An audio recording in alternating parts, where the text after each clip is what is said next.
নমস্কাৰ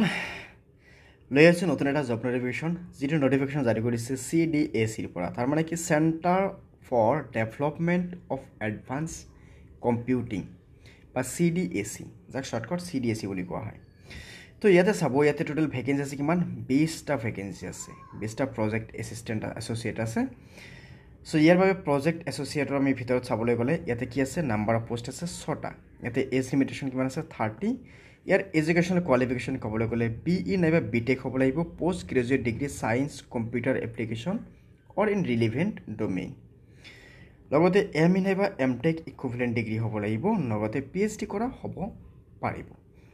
project engineer ইয়াতে কি কৈছে নাম্বাৰ অফ পোষ্ট কিমান আছে 11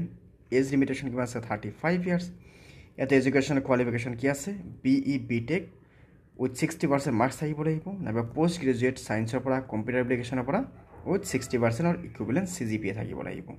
নাইবা এইখিনি কোৱালিফিকেশ্যন থাকিলেও চলি যাব নেক্সট কি আছে senior project engineer module lead প্ৰজেক্টৰ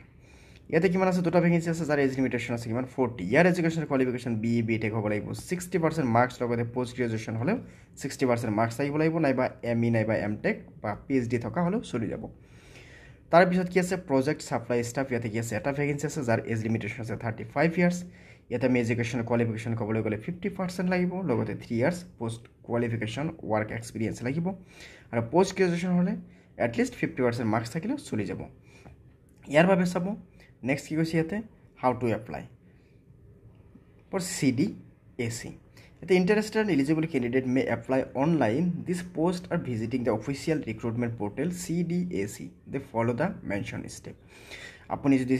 এপ্লাই কৰিব বিচাৰে তেতিয়াহ'লে আমাৰ এইটো ভিডিঅ'ৰ আমাৰ ডেছক্ৰিপশ্যনত লিংক দি আছে তাতে গৈ কিনে এপ্লাই কৰিব পাৰে নাইবা আপোনালোকে ডাইৰেক্ট অফিচিয়েল ৱেবছাইটত গৈ কিনে আপোনালোকে তাৰ পৰা এপ্লাই কৰিব পাৰিব ইয়াতে চাব ইয়াতে কি কৈছে ষ্টাৰ্টিং ডেট কিমান আছে 20th জুলাই 2024 আৰু তাৰ লাষ্ট ডেট আছে 16th আগষ্ট 2024 ওকে আৰু কি আছে ইয়াতে কি আছে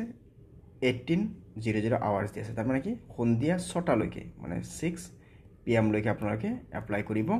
পাৰিব ওকে সো আশা কৰোঁ আপোনালোকে এইটো এপ্লাই কৰি কিনে নিজকে তাতে যোগ্য বুলি ভবাৰ কাৰণে আপোনালোকে যিখিনি প্ৰিপাৰেশ্যন কৰিব লাগিব সেইখিনি প্ৰিপাৰেশ্যন ষ্টাৰ্ট কৰক যদি কিবা ডাউট থাকে বা কিবা সমস্যা থাকে নিশ্চয় কমেণ্ট কৰি জনাব আমি সেইখিনি বস্তু আপোনালোকক জনাৰ কাৰণে চেষ্টা কৰিম সো আমি আকৌ লগ পাম পৰৱৰ্তী ভিডিঅ'ত ধন্যবাদ